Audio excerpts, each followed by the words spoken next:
Ibadah itu artinya mendekat. Pernah nggak dengar ada orang ngomong taqarruban ilallah gitu?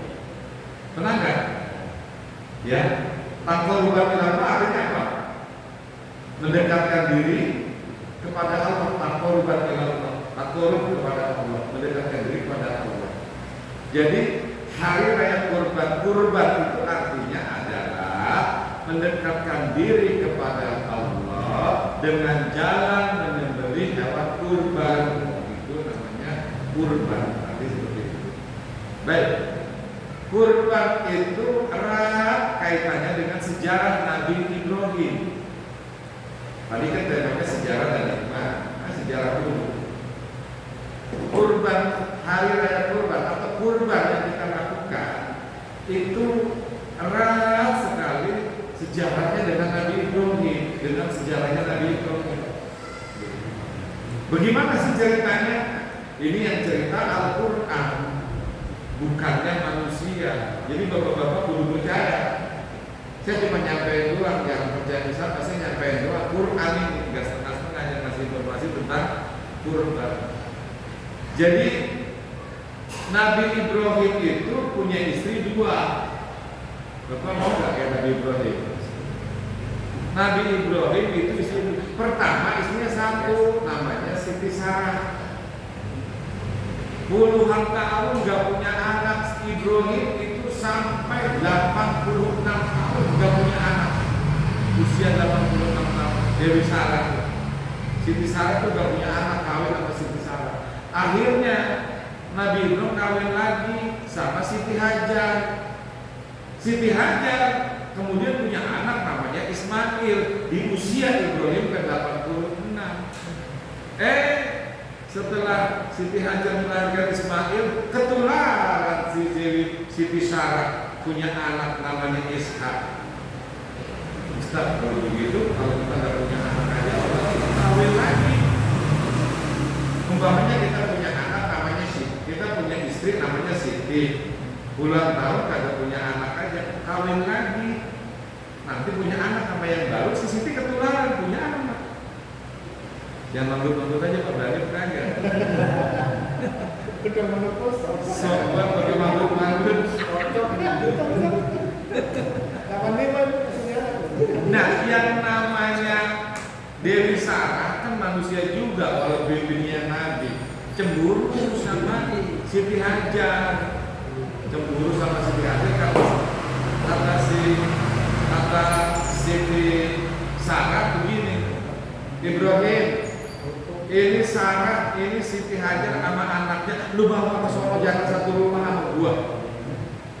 Dibawalah, padahal usianya Ismail masih bayi keceprot, udah diungsikan ke Mekah, ditaruh di padang. Di Mekah kan dia kagak punya rumah. Ibrahim kan rumahnya di Palestina. Sampai di Mekah, akhirnya Ibrahim berdoa sama Allah di dalam surat, saya lupa suratnya itu. Ya. Rabbana askantu min zuriyati biwadin ghairi zi zar'in inda baitikal muharram. Ya Allah, aku titipkan ini anak cucuku. Nah, padahal Ismail doang, tapi bisa min zuriyati, anak cucuku. Ya Allah, aku titipkan ini anak cucuku di lembah yang gersang, tidak ada tumbuh-tumbuhan, tidak ada air. Akhirnya Ismail kecil yang masih bayi sama Siti Hajar ditinggal di tengah padang pasir yang sangat panas kerontang, tak ada tumbuh-tumbuhan, gak ada air, ditinggal. Sama Ibrahim balik lagi ke rumah bini tuanya soal Jombang. Bini tuanya dia Jombang. Tiga dong. Bini tuanya di Palestina. Kembali ke Palestina sama. Nah, setelah itu Siti Hajar kehausan, mau minum, mau apa, Ismail teriak-teriak, namanya bayi, teriak-teriak, cuer, terus nangis. Siti Hajar lari Udah tahu semua dari juga, sehingga dia lari ke sana, lari ke sini cari air, akhirnya mencarilah air Zam-Zam. Itu ceritanya. Sehingga ceritanya udah tahu semuanya itu, udah selesai. Nyatanya apa? Ibu sekarang menjadi kota yang sangat indah, Baitul Muharram di sebelahnya Masjidil Haram, Baitullah. Sekarang di makmurnya luar biasa berkat doanya Nabi Ibrahim. Kemudian Ibrahim balik lagi setelah sekian tahun, ketika umur Ismail kira-kira 7 tahun gitulah, kira-kira udah benih, belum balik tapi udah benih. Kalau orang Jawa ngerti benih, kalau orang Betawi ngerti benih apa kagak? Benih itu hidup, belum balik tapi udah hidup, ya benih atau hidup. Datang lagi Ibrahim nemuin Ismail di Mekah. Pas ketemu anaknya umur 7 tahun, Masya Allah senangnya luar biasa Ibrahim. Ganteng anaknya, putih, rambutnya ikel, mancung, kayak Arab. Ya. Ini juga ketik kayak Arab juga. Arab maklum.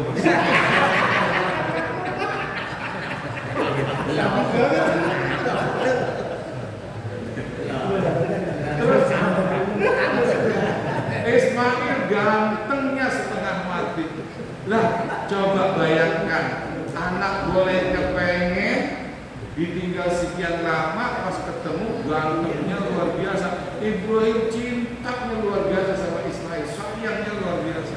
Saking sayangnya lagi sembahyang, Ismail main di sebelahnya, sampai ditengok, dia anak gue cakap banget dah. Ditegur sama Allah, Ibrahim, mana lu sayang antara anak lu sama gua? Masa lagi menghadap gua pakai nengok begitu? Makanya ini perhatian tak, kalau jam ngobrol jangan pegang handphone aja. Kalau aja marah, Ibrahim, lu lagi ngadep gua, lagi sembahyang, pakai nengok ada anak. Gua tanya sekarang, lebih cinta anak lu apa lebih cinta gua? Dijawab oleh Ibrahim, inna sholati wa nusuki wa mahyaya wa mamati lillahi rabbil alamin. Sesungguhnya sholatku, ibadahku, hidup dan matiku hanya semata-mata untuk Engkau ya Allah. Yang benar Ibrahim, lu ngomong begitu jangan ngomong doang. Gua mau tes. Kalau ngomong begitu gua tes. Anak yang sangat ku cintai itu besok lu sembelih. Agak setengah-setengah ini Pak. Agak setengah-setengah ini. Anak yang lu paling lu cintain besok lu sembelih. Qur'annya kan begini bunyinya. Falamma balagha ma'ahu sa'ya. Ketika Nabi Ismail sudah berusia benih hidup kurang lebih 7 tahun, ya. Maka berkata Ibrahim, ya bunayya ini arafil manam anni azbahuka fanzur maza taro. Qala ya abadi almatuk mau satajiduni insyaallah minas sabirin. Ketika Ismail sudah berusia kurang lebih 7 tahun begitu, Ibrahim ngimpi. Ibrahim ngomong sama Ismail, ya bunaya, kalau bahasa Betawinya, Tom, ini arobil mana? Semalam bapak ngimpi. Semalam bapak ngimpi. Anak azbahuka, ngimpi itu disuruh sama Allah untuk nyembelih lu. Fanzur mazal, gimana menurut pendapat lu? Nah Ismail jawabannya cakep banget.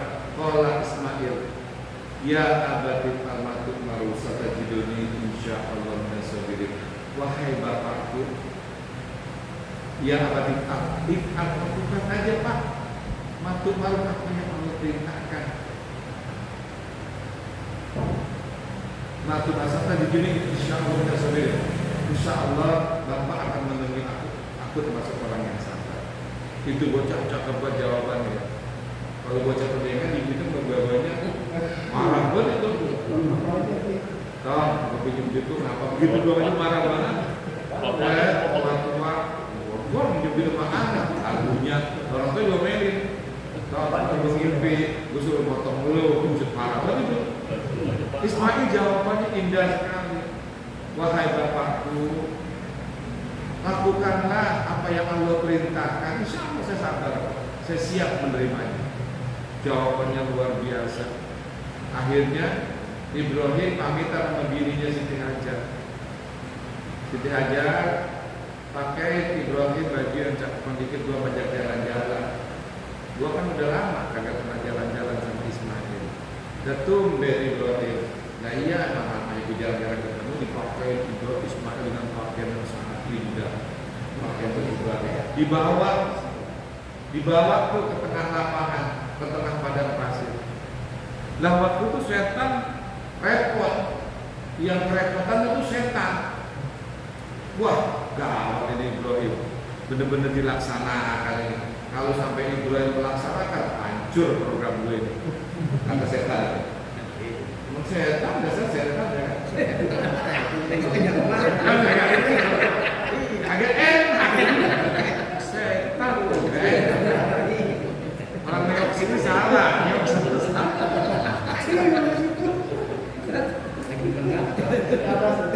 Kata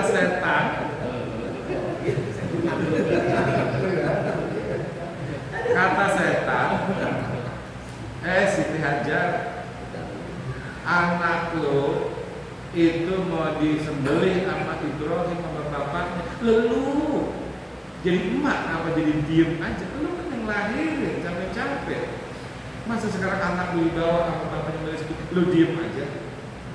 Jawaban bininya Nabi cakep banget. Setan, laki gua tuh Nabi. Kalaupun dia lakukan pasti atas izin Allah, atas perintah Allah. Udah biarin gue percaya apa laki gue. Setan putus asa, ya kagak kena. Nah ini nih, semakin masih kecil. Lu jangan mau dibawa bapak lu mau dipotong. Tuh lihat itu di pinggangnya tuh, golok gede banget. Itu buat nyembelih lu. Ismail ngambil kerikil, batu kecil namanya kerikil, tempat jalannya rel namanya kerikil, yang paling bawah namanya sikil.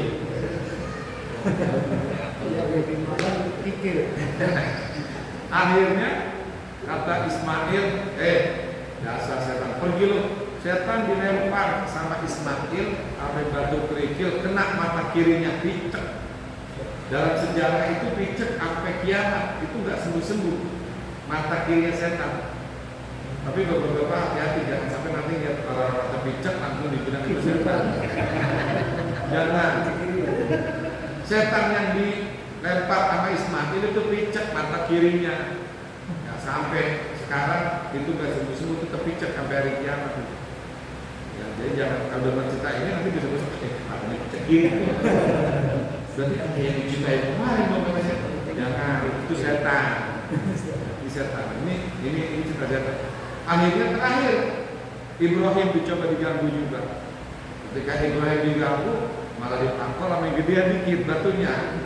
Nah itu diabadikan kalau orang pergi haji namanya Jumratul Aqabah, Jumratul Ula, Jumratul Wusta itu simbolik bahwa dulu Ibrahim dan Ismail melempar jumroh tentang setan itu. Dan kemudian sampailah di tempat tujuan, dibaringkanlah Ismail di atas batu. Setelah dibaringkan di atas batu, Ismail pasrah banget, jengkang aja udah jengkang. Ya, diri kita kan udah pasrah, jengkang aja udah. Jengkang aja udah. Nah setelah itu Ibrahim menempelkan pisaunya di leher Ismail. Tapi namanya Nabi juga kan manusia juga. Enggak tega sampai ditegur sama Ismail. Pak, yang bener lah cepetan aja. Gak pakai ragu-ragu, jangan pakai ragu-ragu. Saya udah siap banget. Ya Allah, anak gua tambah banget ya katanya. Gua aja ragu-ragu. Merem, motongnya Ibrahim merem, enggak tega. Niat anaknya dipotong, enggak tega, merem. Pas merem, nah ini udah kenapa belum ya? Tiba tiba jelek, dah kok belum kena juga. Lah ini pisau apa ini? Coba lagi ambil merem, kagak bisa juga.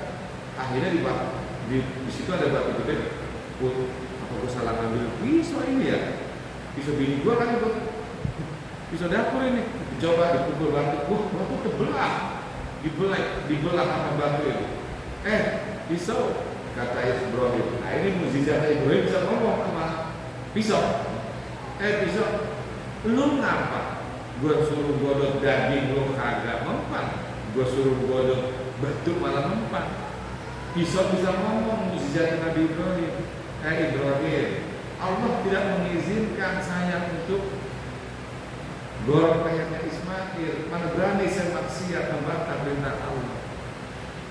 Ya udah, setelah digorong sekali lagi, barulah diganti oleh Allah dengan kambing yang diturunkan oleh Jibril dari surga. Kambingnya siapa ini? Kambingnya siapa ini ditaruh di situ? Ini Jibril nolong di mana nih kambing? Ternyata ini kambingnya Habil yang dulu dikorbankan. Dulu ceritanya begini, anaknya Nabi Adam itu ada Habil, ada Qabil. Itu Siti Hawa itu setiap hari dia melahirkan sepasang laki perempuan. Nanti kawinnya harus disilang. Nggak boleh yang lahir bareng nikah, nggak boleh, harus kawin sama yang kemarin. Gitu lah. Habil lahir saudara kembarnya itu Zanubah, gitu. Terus Qabil Ikrimah. Loh, Ikrimah cantik banget. Lah harus nikah sama Habil. Sebab disilang. Lah Qabil harus nikah sama Zanubah. Zanubah jelek. Kata si Qabil begini, enak banget. Adek gue cakep banget lu nikahin. Adek lu jelek banget nikah sama gua. Kagak mau. Gua menikahin adik gue sendiri aja. Kagak boleh. Syariatnya gak boleh begitu. Syariatnya harus disilang. Gua doa amat. Adek lu jelek.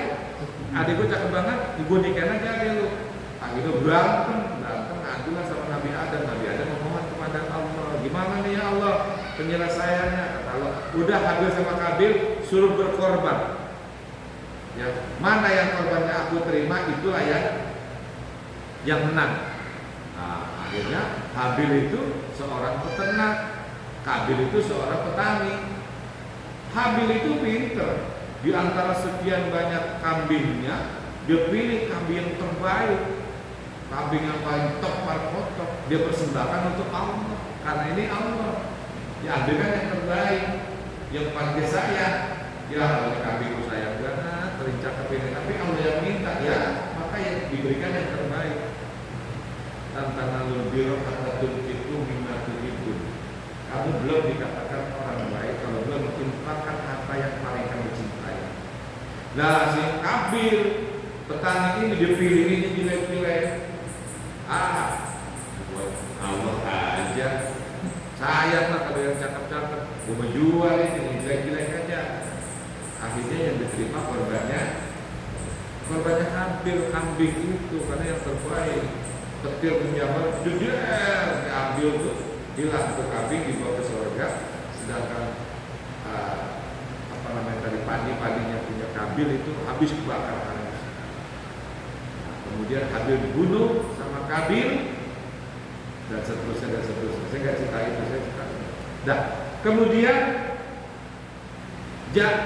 diganti oleh kambing Ismail. Nah, karena si Ibrahim sukses menjalani ujian dari Allah, akhirnya Ibrahim mendapatkan anugerah dari Allah. Apa anugerah yang diterima oleh piala? Bukan. Piagam? Bukan. Mendapatkan anugerah berupa Khalilullah, kekasih Allah. Ibrahim benar satu-satunya nabi yang mendapatkan julukan Khalilullah adalah Ibrahim. Nah, dari cerita ini ada hikmah yang bisa kita ambil. Hikmah yang bisa kita ambil adalah yang pertama, Quran sudah jelas-jelas mengatakan bahwa lan tanalul birra hatta tunfiqu mimma tuhibbun. Kamu tidak akan dikatakan orang baik, belum masuk kategori orang baik, sehingga kamu menginfakkan harta yang paling kamu cintai. Nah, kalau infak itu sekedar baju bekas dikasih fakir miskin, yang kita aja nggak pakai dikasih orang. Tetapi yang kita masih cintai, Ibrahim sangat cinta sama Ismail. Itu perintah Allah, dia turutin. Habil, kambing terbaiknya, punya duit 1 juta, infak 100.000 sampai juga bisa. Yang susah itu punya duit cuma 200.000, dia infakin semuanya. Datang lu, nah Allah kan juga kasih. Biar sudah kalau urusan Allah. Buktinya apa? Ismail diganti oleh kambing. Kita infakkan harta kita pasti diganti oleh Allah. Itu tunai cash asli itu. Itu pelajaran yang pertama yang Nabi Ibrahim ajarkan kepada kita itu adalah cara taat kepada Allah itu maksimal. Sampai anak sekalipun kita nggak sampai lah Pak. Ya, level kita itu nggak sampai ke anak. Allah nggak mungkin nyuruh mengorbankan kita anak. Level kita itu paling apa sih yang paling kita sayangi? Duit. Ya duit itu ya kita disuruh berinfak. Nah, kemudian yang kedua, satu-satunya nabi yang namanya disebut dalam Al-Quran sebagai uswatun hasanah, contoh yang baik setelah nabi kita adalah Nabi Ibrahim. Dalam surat Al-Tahanah ayat 4, qad kanat lakum uswatun hasanah fi Ibrahim walladzina ma'ah. Benar-benar telah ada bagi kalian semuanya suri tauladan yang baik yang ada pada Nabi Ibrahim alaihissalam. Artinya kita disuruh mencontoh Nabi Ibrahim. Allah yang nyuruh nyontoh. Yang ingin saya garis bawahi adalah uswatun hasanah, contoh yang baik. Ibrahim adalah contoh yang baik buat kita. Apa yang harus kita contoh dari Ibrahim? Nah, ini yang penting ini. Apa yang harus kita contoh dari Ibrahim?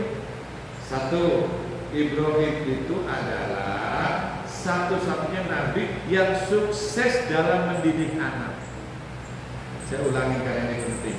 Satu-satunya nabi yang sukses dalam mendidik anak itu Ibrahim. Saking suksesnya 17 nabi itu keturunan Ibrahim. Makanya Ibrahim sampai disebut Abul Anbiya, bapaknya para nabi. Mulai Ismail, Ishak, Yakub, Ayub, Yusuf, Yahya, Zakaria, Yahya sampai Nabi Isa. Bahkan Nabi Muhammad itu keturunan Nabi Ibrahim dari jalur Ismail. Makanya Nabi Muhammad syariatnya itu banyak memakai syariat bapaknya, yaitu Ibrahim. Contohnya apa? Haji, kurban, sunat, khitan, itu kan syariatnya Ibrahim dipakai oleh Nabi Muhammad karena Nabi Muhammad kader keturunannya Nabi Ibrahim yang terakhir. Dan pertanyaannya begini, apa konsepnya Ibrahim sehingga sukses mendidik anak-anaknya? Apa konsepnya? Pasti orang itu kalau sukses ada ilmunya, ada caranya, ada konsepnya. Nah, konsepnya Ibrahim di dalam mendidik anak sehingga sukses luar biasa itu yang berhasil direkam oleh Al-Quran ada 3. Konsepnya Ibrahim dalam mendidik anak sehingga sukses ada 3. Ini harus kita contoh. Yang pertama, sabar. Ibrahim itu sabar di dalam mendidik anak. Sabarnya kayak apa? Sabarnya seperti yang digambarkan oleh Allah dalam surat At-Taha ayat 132. Kata Allah dalam surat At-Taha ayat 132, wa'mur akhlaka bis-sholati wastabir 'alaiha. Wa'mur perintahkanlah akhlaka keluarga kamu bisolati menunaikan sholat, menjalankan sholat, wastobir dan sabarlah alaiha dalam melaksanakan perintah.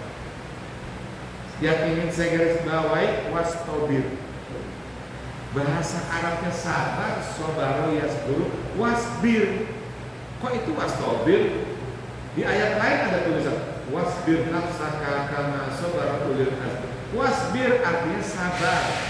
Ini kok wastobir? Dalam bahasa Arab kalau ada penambahan huruf itu ditambahin huruf tok. Dalam bahasa Arab kalau ditambahin satu huruf maka penekanannya itu nambah. Artinya wasbir sabar, kalau wastobir sabarnya setengah mati. Beda antara wasbir dengan wastobir. Perintah sholat kita pakai wastobir, sabarnya setengah mati. Perintahnya wastobir Pak, bukan wasbir. Jadi kalau nyuruh anak nggak boleh begini. Ya, udah suruh, udah gede berdoa, nanti udah nyuruh. Nah nggak boleh, belum selesai tugas kita. Tungguin, apa itu aja sembahyang kita tungguin, jangan sambil nyuruh doang. Sembahyang udah zuhur, ianya tinggal, ya Mbak tinggal. Terus sembahyang belum, udah udah amat dah, udah gede, itu udah nyuruh. Tungguin. Kalau udah kagak sembahyang, empos kalau masih umurnya 7 tahun. Pukul ya sama apa kayak yang kira-kira nggak bahaya, di empos, dicubit. Mbak 10 tahun itu udah punya kewajiban. 3 tahun kita suruh ilahkan, 3 tahun artian dapat. Ini kagak nyuruh sembahyang pas udah 10 tahun. Nggak udah mulai wajib 10 tahun disuruh. Dia latihannya aja lama.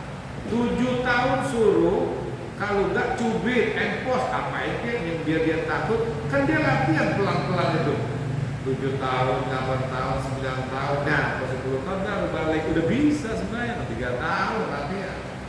Dan sabar konsepnya Ibrahim untuk mendidik anak supaya sukses. Dan ini dibuktikan nama Ibrahim. Coba kita buka sejarah sebentar. Nabi-nabi lain Pak, kalau menghadapi umatnya yang sudah agak bisa diatur, itu berdoa sama Allah diturunkan azab. Contoh Nabi Nuh. Nabi Nuh ketika umatnya diajak ibadah udah nggak mau taat, udah nggak mau, bahkan lawan sama Nabi Nuh, angkat tangan, ya Allah azab umatku, banjir bandang, mati semuanya. Nabi Hud ketika umatnya diajak beribadah taat kepada Allah nggak mau, bahkan melawan, angkat tangan, kemudian petir menyambar, mati semua umatnya. Nabi Soleh ketika umatnya sudah tidak mau diajak taat kepada Allah, bahkan lama sama Nabi Soleh mau dibunuh karena sapinya udah dibunuh, Nabi Soleh juga mau dibunuh, angkat tangan, kemudian gempa bumi, mati semuanya. Nabi Lut ketika umatnya sudah melawan ingin membunuh Nabi Lut, angkat tangan, kemudian topan badai, mati semuanya. Tapi bagaimana dengan Nabi Ibrahim? Ketika Nabi Ibrahim dicaci maki, Nabi Ibrahim dibakar hidup-hidup, apa yang dikatakan Nabi Ibrahim? Direkam dalam surat Ibrahim ayat 36, kata Ibrahim, "Faman tabi'ani fa innahu minni wa man asani fa innaka ghafurur rahim." Barang siapa yang mengikuti aku, itulah umatku. Wa man asani, kalau dia enggak mengikuti aku, dia membantah, dia bermaksiat, fa innaka ghafurur rahim, engkau maha pengampun dan maha pengasih ya Allah. Ampunin dosa-dosanya semuanya. Tuh, cakep banget Ibrahim. Bukannya minta diturunkan azab. Dan ini pun dipakai pernah oleh Nabi Muhammad, keturunannya Nabi Ibrahim, ketika berdakwah ke Taif, disambut dengan batu, berdarah-darah, sampai Jibril gergetan. Kata Jibril, Muhammad, gimana kalau ini bunuh, gua angkat, gua timpain sama orang Taif yang kurang ajar ini. Kata Muhammad, jangan. Jibril, dia itu kan belum tahu gua ini Nabi. Makanya gua berdoa sama Allah, mudah-mudahan Allah kasih hidayah. Kalau kagak dia, keturunannya yang dapat hidayah. Muncul setelah itu banyak sahabat-sahabat seperti Haris bin, apalagi itu hebat-hebat dari Taif berkat doanya Nabi Muhammad SAW. Satu, sabar. Yang kedua sekarang konsepnya Ibrahim apa dalam mendidik anak? Konsep kedua, Ibrahim dalam mendidik anak adalah doa. Satu-satunya nabi di Quran yang paling banyak mendoakan anak cucunya Ibrahim. Coba lihat. Satu-satunya nabi yang paling banyak mendoakan anak cucunya itu Ibrahim. Coba kita lihat doanya yang sering kita pakai, bahkan kita hafal. Itu semua dari Ibrahim. Contohnya, Rabbi habli minas solihin, ya Allah anugerahkanlah aku anak-anak yang soleh. Rabbana hab lana min azwajina wa dzurriyyatina qurrata a'yun waj'alna lil muttaqina imama. Ya Allah, ya Tuhanku, anugerahkanlah aku istri dan anak-anak yang qurrata a'yun, taat kepada Allah, berbakti kepada kedua orang tua. Rabbi ja'alni muqimas shalah wa min dzurriyyati rabbana wa taqabbal du'a. Ya Allah, jadikanlah anak-anakku orang yang mendirikan sholat dan lain sebagainya. Cuma 3 aja contoh yang saya contohkan. Banyak Ibrahim, paling banyak. Termasuk Ibrahim, Nabi Muhammad itu pun juga menjadi nabi karena doanya Nabi Ibrahim. Dalam surat Al-Baqarah ayat 129, Rabbana wab'ats fihim rasulan yatlu 'alaihim ayatika wa yu'allimuhumul kitaba wal hikmah. Ya Allah, ya Tuhanku, utuslah di antara mereka seorang rasul yang akan membacakan ayat-ayat-Mu dan akan mengajarkan Quran dan hadis. Itu Nabi Muhammad. Muncul Nabi Muhammad berkat doanya Nabi Ibrahim. Makanya kalau ada ujian, pertanyaannya begini, kenapa Nabi Muhammad menjadi nabi? Jangan dijawab begini, udah takdir. Iya, mahasiswa aja saya tanya jawabnya begitu. Saya ngajar di Staiza, kampus Staiza. Mahasiswa tanya, kenapa Nabi Muhammad menjadi nabi? Ya udah takdir Pak, dipilih sama Allah. Karena doanya Nabi Ibrahim, Nabi Muhammad menjadi nabi. Ini ada cerita, kekuatan doa ya, ini cerita fakta ya. Kekuatan doa orang tua, bahwa doa orang tua itu seperti doa Nabi kepada umatnya. Ya, doaul walidain kadoahu Nabi ala ummati. Jadi ceritanya ada bapak-bapak ini punya anak, badannya 17 kesenanan, ya, badannya setengah mati, bingung, tawuran, mabuk-mabuk, udah pokoknya udah apa aja susah buat diatur. Datang ke rumah kiai, assalamualaikum kiai, waalaikumsalam. Ada apa? Saya ada masalah nih kiai. Masalah apa? Saya punya anak badannya 17 kesenanan. Tolong kiai gimana sih nih cara bimbing anak yang kayak gini? Kata kiai, Bapak biasa sholat tahajud nggak? Nggak pernah. Ya ini masalahnya. Padahal akhirnya kata kiai begini, mulai nanti malam sholat tahajud, doakan anak dapat yang badar. Hati manusia yang pegang Allah, maka kita sama yang pegang hati manusia. Anak itu kan titipan. Anak itu titipan dari Allah. Ya kembaliin sama yang nitip. Kayak kita dititipin motor nih, umpamanya motor itu pada ngeribetin, ya ngomong sama yang dititipin, udah motor lu jatuh dititipin di sini dulu. Ini bicara titipan sedikit saya potong dulu tadi cerita itu. Jadi anak itu adalah titipan. Maka dilarang kita itu anak badan dicubitin, diempos, dipukulin. Gak boleh. Anak itu jangan digituin. Itu kan titipan Allah. Anak badan dipukulin. Sekarang begini, logikanya begini. Bapak punya anak nih ya, Bapak punya anak sayangnya setengah mati. Ya. Terus Bapak titipin sama tetangga, Bu, istri sebentar ya, ini bocah saya mau ke pasar. Dititipin kalau dicubitin itu bocah, malah dipukulin itu bocah apa yang dititipin, marah gak kita?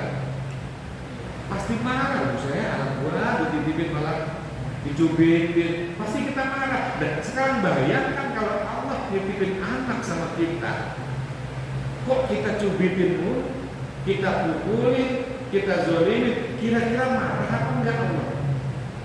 Allah pasti marah. Marahnya Allah bagaimana? Marahnya Allah, anak kita dibikin bandel, anak kita dibikin nakal, maka kita dibikin susah oleh anak kita. Sebetulnya yang bikin susah kita sendiri. Allah marah, akhirnya anak kita dibikin menyusahkan kita. Nah, saya lanjutkan. Kemudian orang tua tadi dinasihatin sampai di rumah tiap malam dia sholat tahajud. Dia minta sama Allah berdoa agar anaknya jadi orang baik. Terus tiap malam, nggak terasa Pak, anaknya berubah. Ini orang tua lupa kalau anaknya udah berubah. Dia lagi keasikan terus sholat tahajud sampai terus, padahal anaknya udah berubah. Keterusan sholat tahajudnya. Rupanya dibalik anak nakal, Allah pengen menjadikan orang tua ini ahli sholat malam. Sebab lewat mana aja gak mempan, lewat bininya nasihatin kagak mempan, lewat ustaz-ustaz kagak mempan, lewat anaknya mempan. Akhirnya rajin sholat tahajud gara-gara anaknya. Itu artinya apa Pak?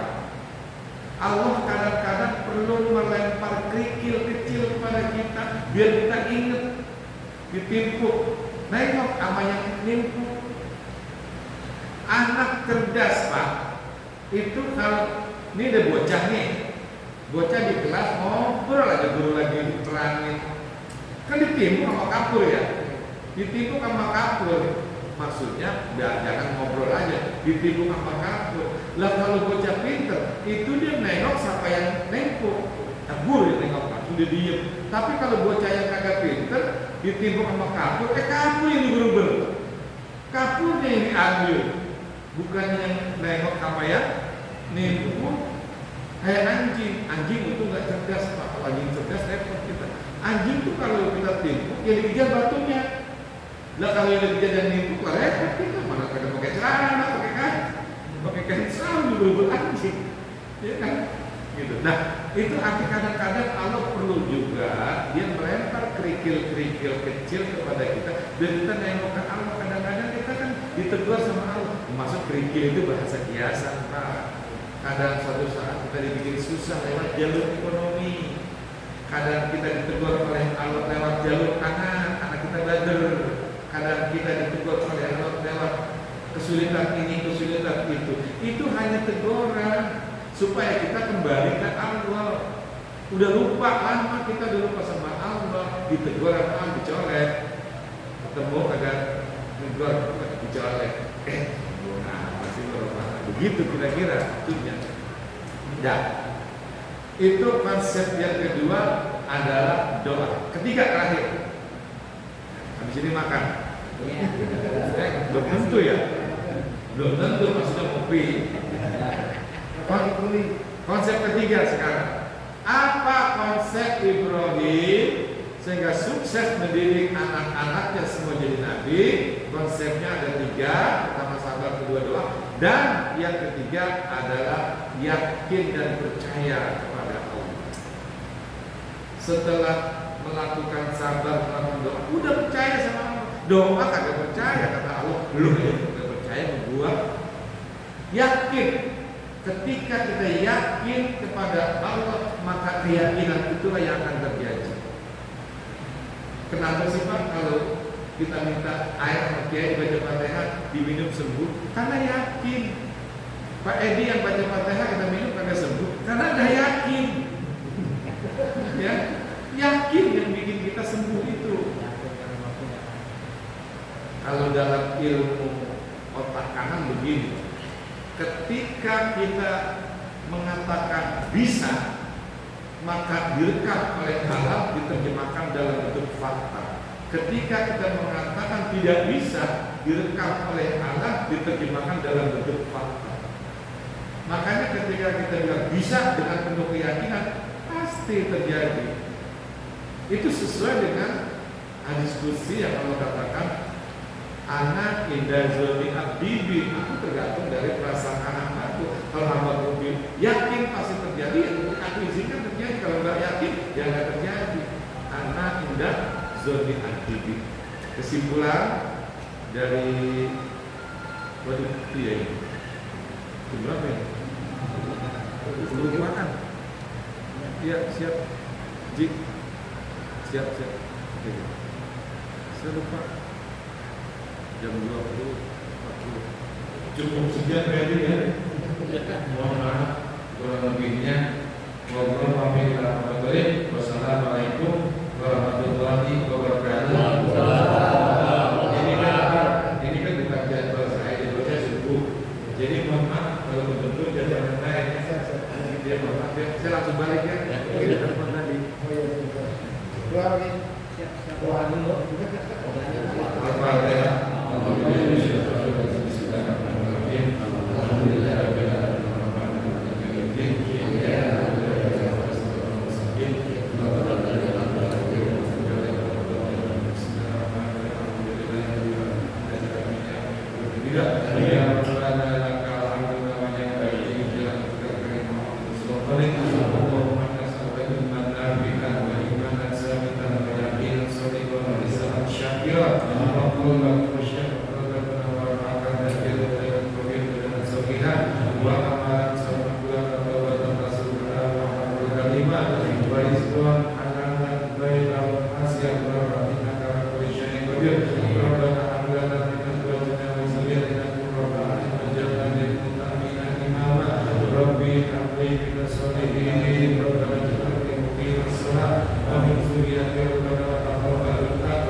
Alhamdulillah, sekalian demikian tadi wasiat yang disampaikan untuk kita insyaallah berdalam di acara kajian subuh ketiga tanggal 24 oleh Ustaz Muhammad Kantor Mekenbum tentang keutamaan korban dan perangkat korban yang baik. Semoga akan kita tanyakan untuk kita bahan hadir. Mohon maaf atas segala kekurangan. Allahumma maafin wa ilahi. Wassalamualaikum warahmatullahi wabarakatuh.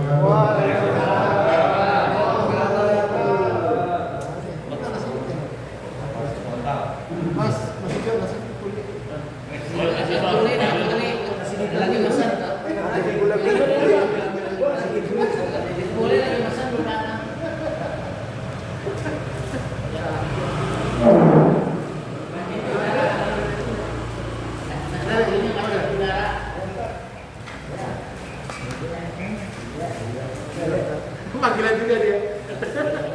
Oh, ngisi tuh. Ceramah di mana? Pak juga.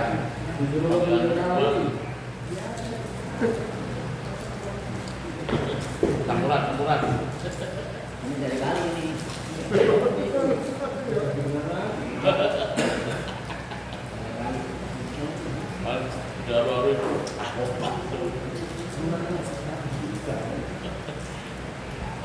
Asal Romawi bilang